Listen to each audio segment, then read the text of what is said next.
Hello to all you Maze Mad men and women out there. I want to tell you about a great opportunity. I recently partnered with Mint Mobile and set up my own Mint Mobile account, and it made me think, why do I pay so much for cell phone service? What are you paying for really? Speed, coverage, data, access to 5G, unlimited talk and text, mobile hotspots? Well, Mint Mobile offers all of these things for as low as $15 a month. I did not stutter. $15 a month. They have reimagined the wireless shopping experience, made it easy and online. No stores, no salespeople, just huge. Enough of that. He cut off the ad? I cut off the ad. We'll get the ad. We'll get the ad in there a little later. Shout out to Mint Mobile. No disrespect, respectfully. But it is Maze Madman. I'm here with my guy Lucas McKnight of Yes, Week sir. Zero. Lucas, how you feeling today?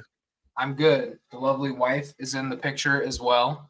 Absolutely. Shout out to Lucas's lovely wife. Dude, I'm doing good. It's finally been nice out. It's been like 40 degrees, 45 degrees all week. Some blue skies finally after some snowstorms. So I'm super stoked. Man, the East Coast is set to get hit with a snowstorm tonight. It's a nor'easter, as they call it, coming in tonight. We've been having some decent weather, like in the 50s. You know, that's really good for this time of year, but all of that's about to come crashing down with 12 feet of snow. But anyway, we got a great show lined up today. We'll be talking a little bit about Michigan's coaching carousel. We're not going to spend a lot of time on that. We'll get into our top 5 quarterbacks in the Big Ten coming into the 2024 season and our way too early power rankings. Be sure to comment below what you think, who you think is the top 5 quarterback, what power rankings you would have, all of that. And also share and like the live. And with that said, Lucas, let's get it started. Michigan coaching staff has been a bit of a talking point for a lot of people, including a lot of Ohio State fans. I can't even tell you how much they are enjoying this. It's really laughable, really. But Michigan did suffer a decommit from 4-star linebacker Jaden Smith yesterday. And that is basically because of the attrition along that defensive staff. The entire defensive staff is gone. All we have right now is a DC, and that's Wink Martindale. I don't even think they've done his introductory, press conference. There is nobody else. The cupboards are bare. Steve Klinkscale said he was going to stay, and then he left, and we all know what that means. The lie detector determined that was a lie.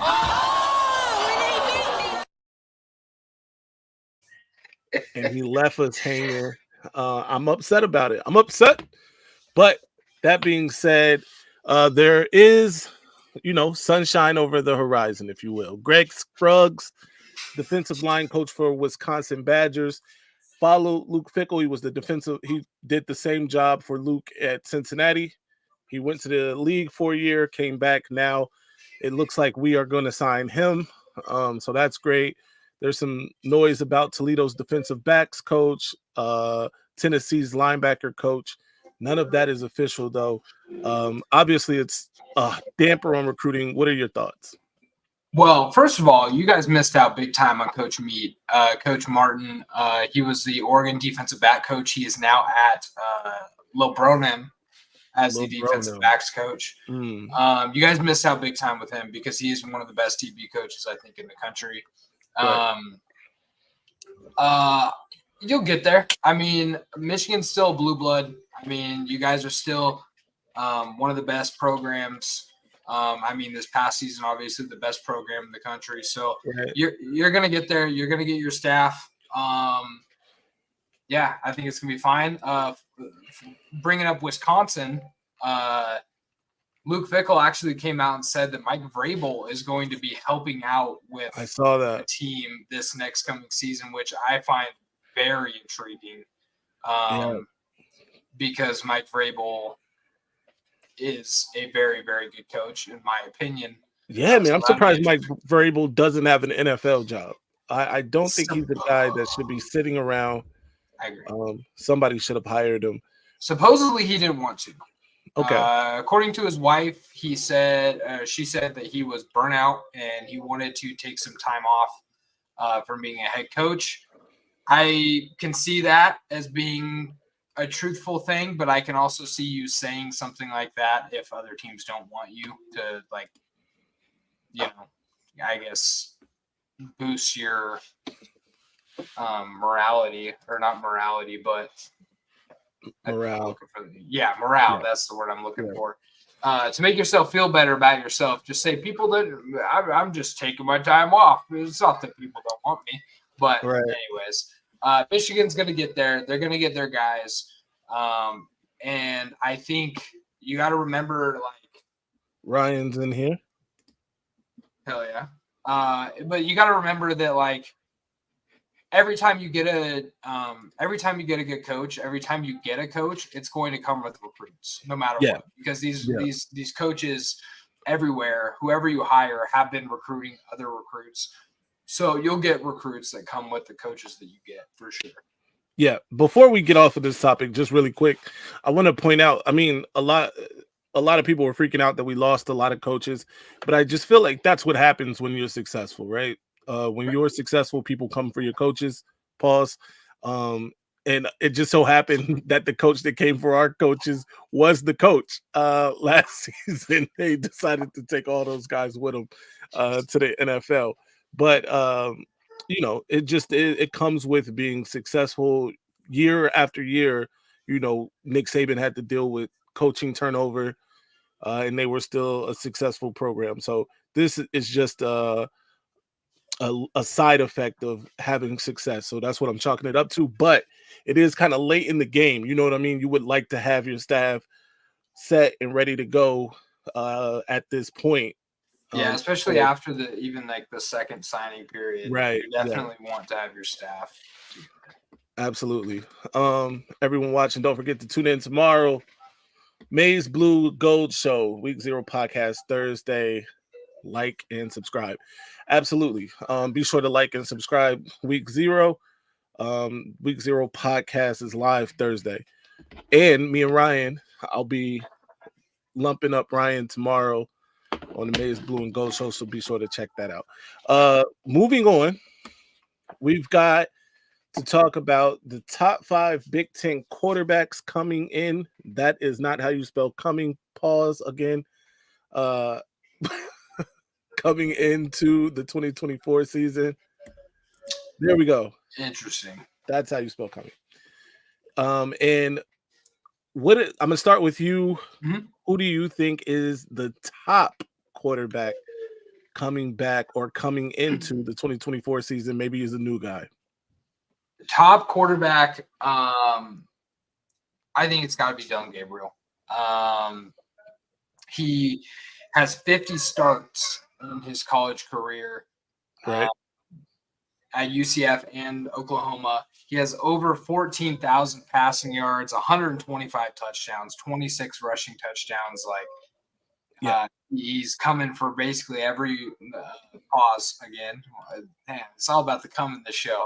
All right. He's coming for every single record that Bo Nix just broke. Right. He's coming for every single record that Bo Nix just broke. So I think he is the top quarterback. I get it. Detroit, tell me why you're worried, man. Let's talk about it. So I agree with you, actually. I think the top quarterback coming into the 2024 season is on Oregon's roster, and that is Dylan Gabriel. I thought you were about to say Dante Moore. I was like, no. Here's the thing. I mean, if it was a talent for talent thing, I think Oregon might have the top 2 quarterbacks. Obviously Sayin and Jaden Davis, those guys haven't done anything on this level, but yeah. But I do think Dylan Gabriel's the best quarterback going into the season. Obviously, we'll see what happens when the season starts. But he's a proven guy. Last season with Oklahoma, he was fantastic. So I do agree with that. I'll go ahead and kick off the second, who I think is the second best quarterback in the Big Ten this upcoming season. May shock a few people, may shock everyone out there. But I actually, this is absolutely going to shock people. Think Cade McNamara is the second best quarterback in the Big Ten this upcoming season, and that's just based off of his experience. He's obviously he's had success. He won a Big Ten championship. He played in a college football playoff. None of these other guys can say that. So I think Cade McNamara is the second best just based on that. Tell me what you think. That's a good pick. I didn't put him on here because, truthfully, I mean, I don't think I think I would have had him just outside of my top 5. But truthfully, I forgot that he was even coming back. Right. My number 2 is Drew Aller. Okay. Last year he threw 25 touchdowns, only 2 interceptions. Had a really, really good year. Obviously, Coach Franklin is the choke artist himself. So Drew Aller doesn't get kind of the love that some of these other bigger quarterbacks get just because he plays for Penn State. Last year had a really good year. So I got Drew Aller. Absolutely. I think Drew Aller is very talented, and I forgot to mention him when we were talking about talented guys in terms of skill for skill. And I think he is the third. He's third on my list for best quarterback in the Big Ten. He could very easily be second. I think he's more talented than Cade McNamara, no doubt about it. In fact, everybody else that I'm going to name is more talented than Cade McNamara. Let me be clear. But like I said, I think Cade McNamara's experience and being able to manage situations is why I ranked him so high. I got Drew Aller as my number 3 quarterback in the Big Ten for much of the same reasons you gave. He's big. He can move. People don't even, don't talk about that enough, but he's a guy that can move a little bit. He has a strong arm. He was very stingy with the football in terms of giving it away. He didn't do that a lot. So you got to give him credit for that. I think the thing that held him back or holds him back is his head coach, if I'm being honest. Yeah. And his inability to win big or win big games anyway. But yeah, so number 3 for me is Drew Aller. Who's your third? My number 3 is Aiden Childs. Okay. Ryan had him on his list as well. Yeah. I just think and we go back to that in terms of talent, in terms of ability. Aiden Childs, I think, is very, very high up there. I think he will very, very easily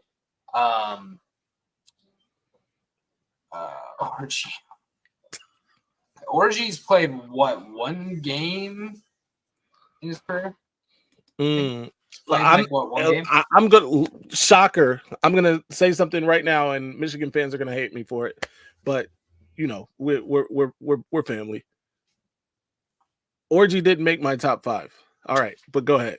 Yeah. Okay. So, Aiden Childs. I just think he has incredible talent. I think he would have started more games if it wasn't for just the experience and knowledge that DJ brought. DJ also had a really good season last year. So what about DJ had a really good season last year, so can't knock DJ too much. They just had 2 really talented quarterbacks on their team, and I think Aiden Childs, along with some of the recruits that Jonathan Smith are bringing in, I think Aiden Childs is going to do well next year. Okay, I'm not mad at that. Okay, so I'm going to let you go 4th, okay. And then all right. So this one's my shocker. Okay. And this one, Ryan's going to hate it. But at my number 4, I have Miller Moss at USC. Okay. He absolutely lit it up in the bowl game. Looked really, really good. Any quarterback under Lincoln Riley, I think, is going to be one of the top quarterbacks in the country, no matter what, in my opinion. I think Lincoln Riley is the guru of gurus when it comes to quarterbacks. So I got Miller Moss there. That doesn't mean that USC is going to have a crazy good season. I just think Miller Moss is one of the better quarterbacks in the conference. Absolutely. I'm not mad at that. This one, another shocker, some might say. But it's not a shocker at my number 4 because I have Aiden Childs at number 4. Aiden Childs is your third ranked quarterback. He is number 4 for me. It is my number 5 who is going to shock the world. And I have Gavin Wimsatt of Rutgers as the 5th best quarterback in the Big Ten this season. He is not the most accurate guy. At least he hasn't proven to be, right? We know that. However, he makes timely throws. He did that against Michigan. Now, granted, they didn't score a lot of points against Michigan, but he made an excellent crossing route throw on the run, caught his guy in stride. He took it to the house. And that's just against Michigan, of course. But I think he's made timely throws. He made timely throws a lot last season. And obviously with his feet, he's very dangerous. And some might question why I have Wimsatt and not a guy like Orji. First of all, I don't even know if Orji's going to be the starter for Michigan. Nobody knows that. I do think Orji is very talented. He's a big guy, but we haven't seen enough, like especially throwing the football. We know close to nothing. So I can't put him in there. He might break my top 7, maybe. But it might even be hard to do that. But Gavin Wimsatt, number 5 for me. Who do you have?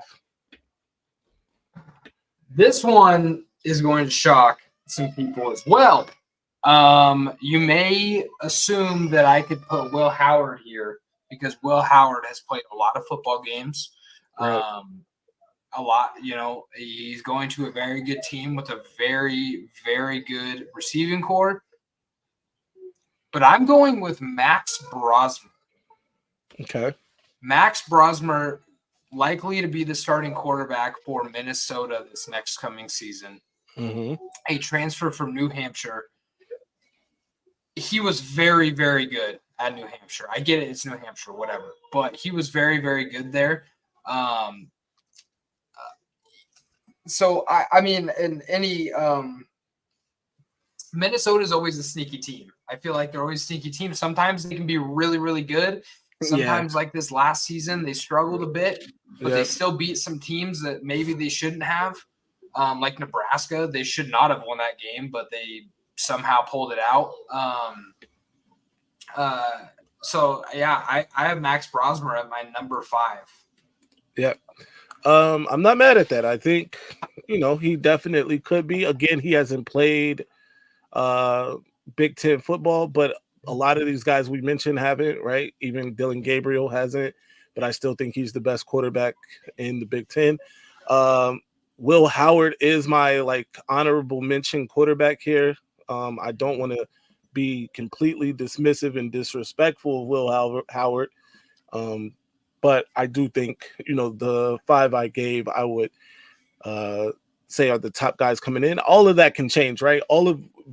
Everybody we just named could go out and be Basura, and it's a completely different 5 guys. So I want to keep that in mind. Denegal, listen, Moose brought this up. Orji Denegal Davis. I thought Denegal passing the ball last year and the times that he got in was very impressive. And I wouldn't be surprised if he beats out Orji in a quarterback competition. The only thing that I know that Orji has over Denegal is his movement. He's very mobile, but we have seen that fail at Michigan. Look no further than that guy that was quarterbacking for Tennessee last year. All right. So I'm a little skeptical of it. What about, you don't think, did you guys actually, before I say this, I'm going to make sure that he's still committed so I don't sound like an idiot. We're going by who's going to have the best numbers. It's going to be Will Howard. That may be this may very well be true. Will Howard definitely has a plethora of weapons. I can't deny that. And I'm, by the way, everybody, like for instance, Cade McNamara is on my list. Everybody I named probably is going to have better numbers than Cade McNamara. What I'm betting on with Cade McNamara on a team like Iowa is that he can manage them, to be contenders in the Big Ten. And I'll show you what I mean because we're going to get into the power rankings after this. All right. You didn't decommit, which is good. But what about Davis? On Michigan. Mm-hmm. Jaden Davis. I'm high on him. I'm very high on him. I was gonna say he hasn't played a down of football. That's my only thing. And right. I didn't include anybody. I didn't include any of the freshmen, right? Because they haven't played a down of football. A lot of these guys are supposed to be very talented. Dylan Raiola, right, is at Nebraska. I didn't include him, even though I'm kind of high on Nebraska, and you'll see that in the power ranking. I'm higher on them, than a lot of people anyway. But yeah, so I just can't include him because he hasn't played any football. That's completely fair. Raiola, I do think, is going to be very, very good. And I think actually Raiola should have been the number one, in my opinion, the number one player in the class, if not the number one quarterback in the class. Right. Yeah, absolutely. The fact what he dropped down to like 72 is something crazy. JJ, at least this is a wild comment coming from Ryan because he talks about JJ like he's a piece of sliced bread. It's crazy, man. JJ McCarthy was very good last year.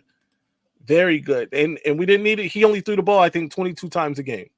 And you don't need a good quarterback to win the national title. We don't necessarily, especially in Michigan's offense, you don't necessarily need Dylan Raiola to win the national championship. Greg McElroy is a national champion, by the way. Absolutely. Also, Jake Coker is a national champion. Josh Heupel is a national champion, bro. We could go on. We could go on and on. But so let's move on. Power rankings, Big 10 or Big 18 now, just the big power rankings. I have mine set up. I can go ahead and show that. Okay. Just so we can get this started. 1 sec. By the way, if you're in here, make sure you like and share the live. Subscribe to the channel if you haven't. Subscribe to Week 0 if you haven't already. Yeah, we would greatly appreciate it.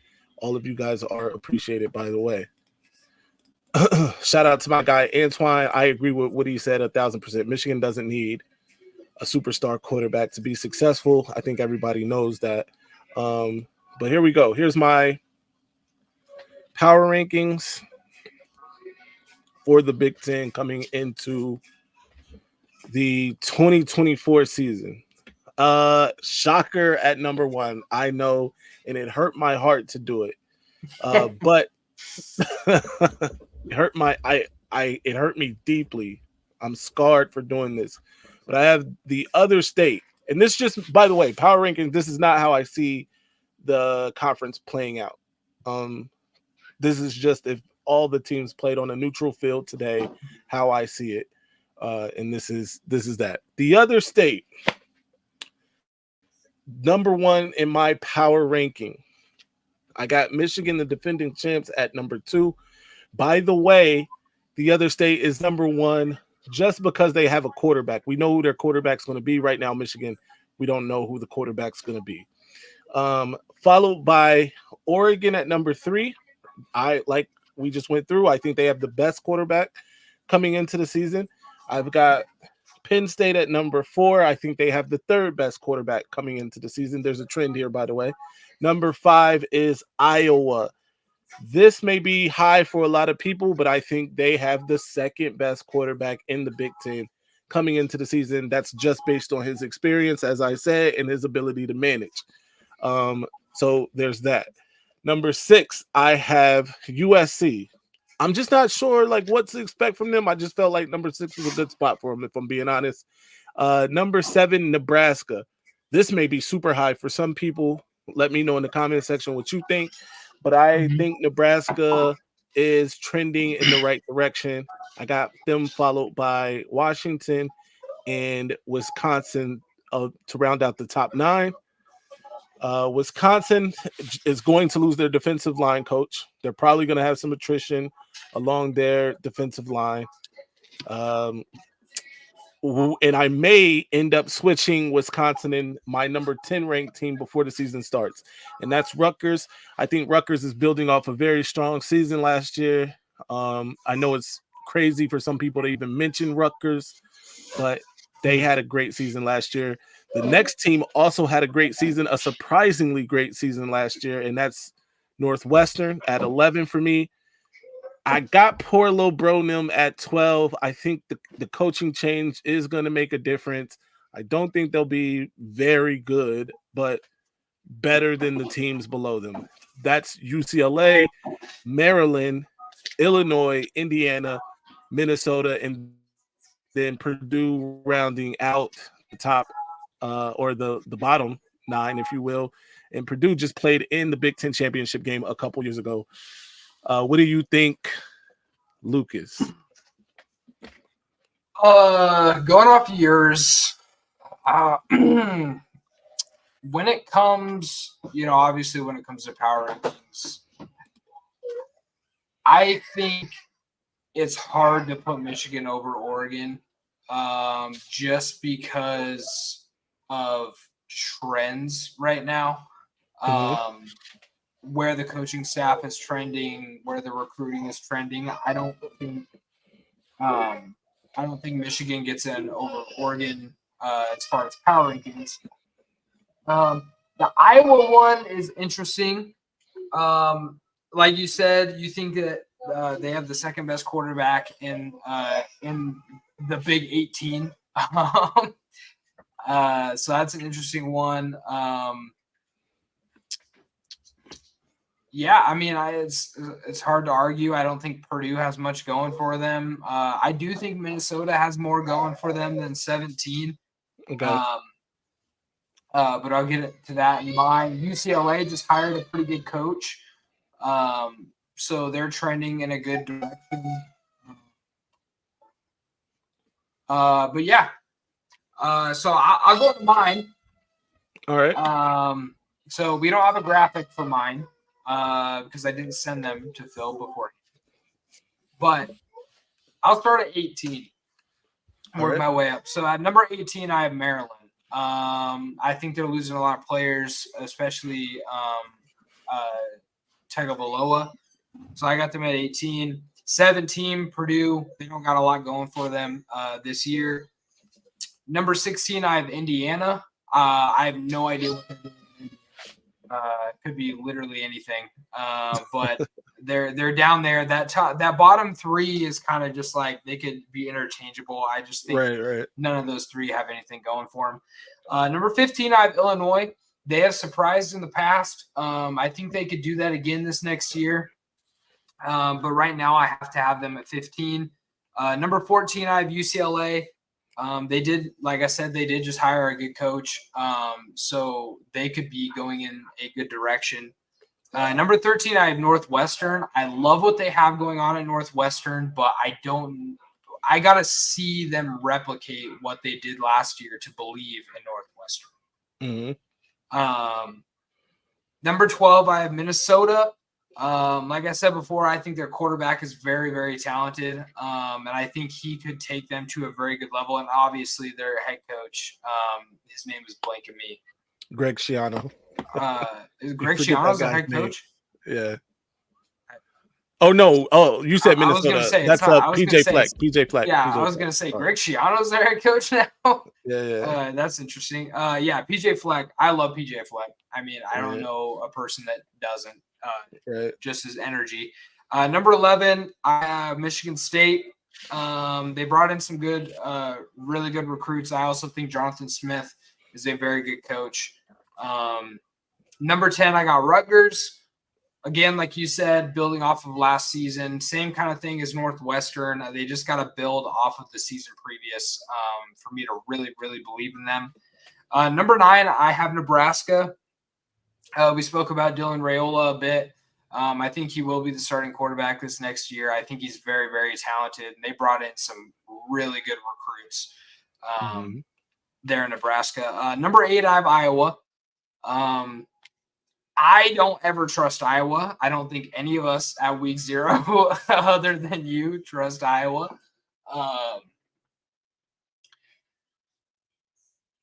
At number 7, did you freeze? I feel like you froze. Did I freeze? Did we lose? Did we lose Phil? Oh no. Oh no. Or did we lose me? Did we lose Phil or did we lose me? What's happening right now?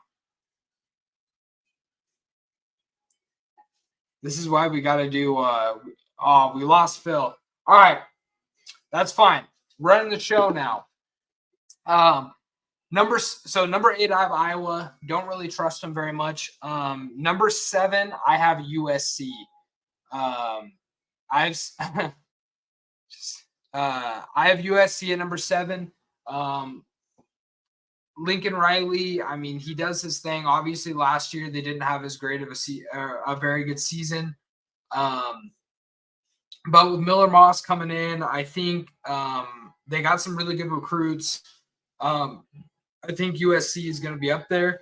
Number 6, I have Wisconsin. Ryan was talking about some disrespect on Wisconsin.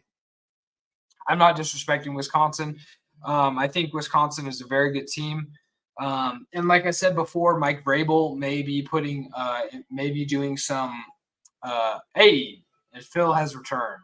Look, my computer died because I didn't have it. But go ahead. Man, you gotta charge your stuff, brother. Right. So where I left off from what you heard, number 7, I have USC, and then number 6, Wisconsin. And then number 5, I have the Fuskies in Washington. I do think they turned some things around. It was looking real bad after Kalen DeBoer left, but Jed Fish has done a really good job of kind of flipping over that narrative for Washington. Number 4, I have Penn State. Again, Drew Aller is very talented. Number 3, I have Michigan. Spoke about it before. I just don't see Michigan having being the favorite on a neutral site against Oregon, just because of the coaching staff, the total roster. We're returning a crap load of guys. Michigan is losing a lot of really talented players, including their best player in Corum. So I got Oregon at number 2, and then I have number 1, the other state, and that's just based off a roster. It's not so much just roster, but it's also just college football. They're always gonna. It's also just college football. Ohio State's always gonna they're always gonna be favorites.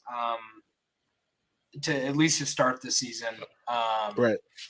And then things may change, but yeah. So that would be my top 18 to start the year. I don't know if you saw it, but Josh Pate released his top 18 programs in the Big 18. Right. And he did have his top 4 as the same as yours, with Ohio State at 1, number 2 Michigan, number 3 Oregon, and number 4 Penn State. He had Oregon, Ohio State, and Michigan in the tier 1 of the conference. Yeah. And I think I think Penn State could easily be in that tier 1 if it weren't for their coach. I stand by that. Yeah. He holds them back. He does a great Yes. job of recruiting. He does a great job of winning the games he's supposed to win. Then what? So I do think in order for them to take the next step, maybe they need to hire someone else. But I'm not advocating for anybody to lose their job. In fact, I mean, James Franklin wants to stay there for his entire life, please keep him. Yeah, right. Right. I mean, you can't. It makes me think a lot of like Kyle Shanahan. After last night's performance, Kyle Shanahan is obviously a very good coach. He has got them to the Super Bowl twice. He has been to 3 Super Bowls as a coach, 2 as a head coach, 1 as a coordinator. Kyle Shanahan is a very, very good coach, but he can't win the big game. And he has some of the best teams we've seen in the last decade, but he hasn't been able to win the big games. And that's the same thing as Franklin, where right. I think Shanahan should be gone after this year, and I feel the same thing. I feel the same way about you Franklin. Would fire Kyle Shanahan, just coach the Super Bowl. 100%. 100%. I would fire Shanahan. Here's why. Right. There's a couple of reasons. One, because if you cannot win the Super Bowl with the team that I just watched last night, you're not winning the Super Bowl. The 49ers had the best team all season throughout the entire year. They were incredible, and they still could not get it done. They couldn't win the ring at the end. Not to turn this into an NFL show, but I know. Yeah, I don't want to talk. Baltimore. I don't want to talk too much. Baltimore beat them pretty handily. Baltimore beat all the best teams pretty handily, except for the Chiefs, of course. Those 2 teams I thought, but I do agree. Baltimore and San Francisco were the 2 best teams all season. But you get to the playoffs and, Andy Reid and Patrick Mahomes are different. Match made in heaven. Right. I do think, okay, really quickly, we're just going to nerd out on some football real quick. Third quarter, this was their 3 drives to start the third quarter or to start the second half, and I'm speaking of San Francisco. Pass, pass, pass, punt. Pass, pass, pass, punt. Run, pass, pass, punt. And it just, liking back to when he was the offensive coordinator for the Atlanta Falcons when they were up 28-3, and he refused to run the ball because I think if he runs the ball coming out of halftime, they can, kind of soak this thing away. But hindsight is, 2020, and he has to live with that. Hindsight is only 2020 if it happens once, maybe twice. Right. But when it happens 3 times, you're just dumb. I mean, come on, dude. It happened 3 times. It happened in the Atlanta game. It happened when they played the Chiefs the first time. They started throwing the ball with Garoppolo for no reason. They didn't have to do that. They had very good running backs then as well. And they're doing it now where they just started throwing the ball. Look, I'm not a 49ers fan by any means. I don't care for them. But it was just a disgusting display of coaching that I saw from Shanahan in that second half of that game. First half was excellent. I think they played that game exactly how they needed to. They were up 10-3 at halftime. I thought that was perfect. Right. Absolutely perfect.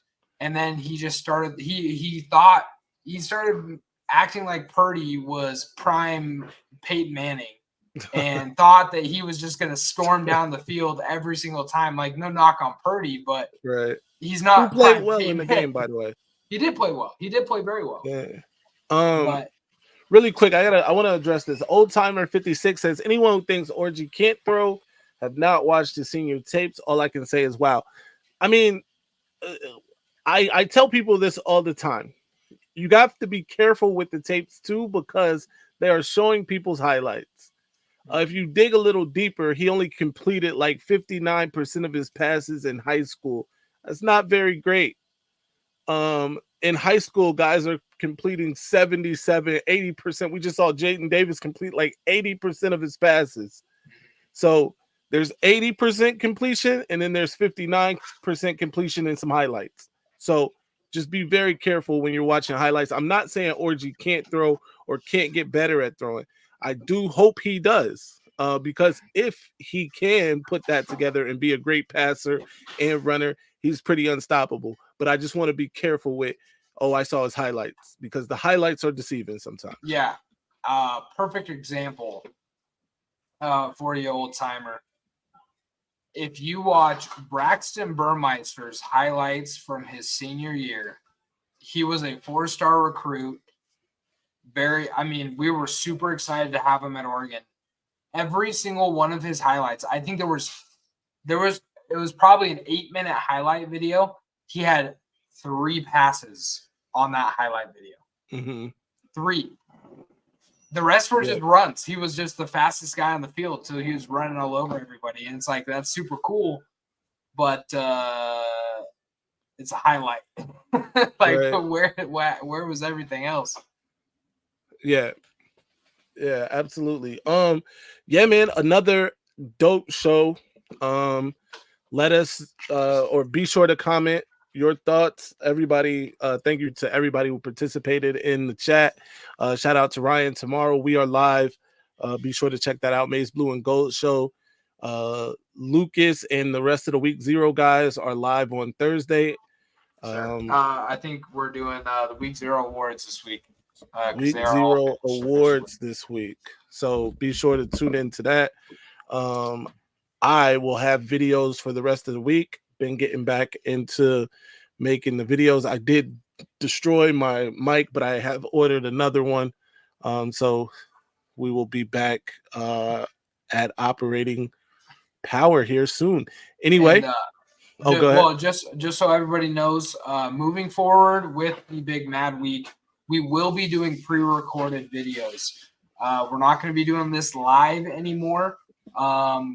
We believe that it brings more traction with the pre-recorded videos, and it's a better way to keep things more organized for us. Right. It's going to let us bring you a better product for sure. Yeah. Yeah. Till next time, though, you know it. Stay angry, my friends.